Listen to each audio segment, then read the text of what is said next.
Now let's take a look at what happens when we run this guy.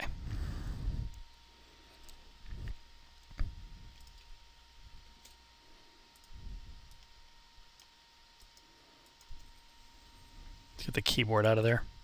There we go. So you see I can scroll, and you see how the little scroll bar appears on the side there? But let's say that everything just happened to fit nicely on the screen right now. Notice anything interesting about this user interface? Let's suppose that that wasn't chopped off at the bottom. What would you think as a user if you looked at that? You don't know that it can scroll. And this, I have a huge problem with this piece of user interface. And this is completely standard on Android. That scroll bar fades away. I think that's completely wrong. Because unless the user has some kind of indication that they can scroll, they may not think to scroll. And I think that's a bad thing, a very, very bad thing. So what I like to do is turn off the fading.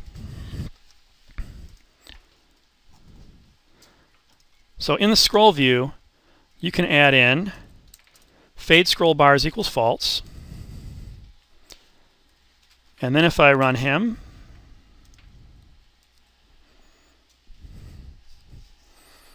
we'll see that scroll bar stays there.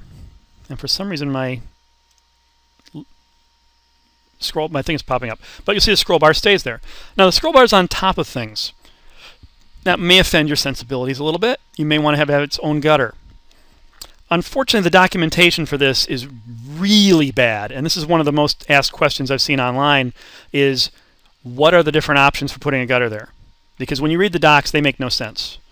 And so I did a bunch of playing around with this to try to make it make sense.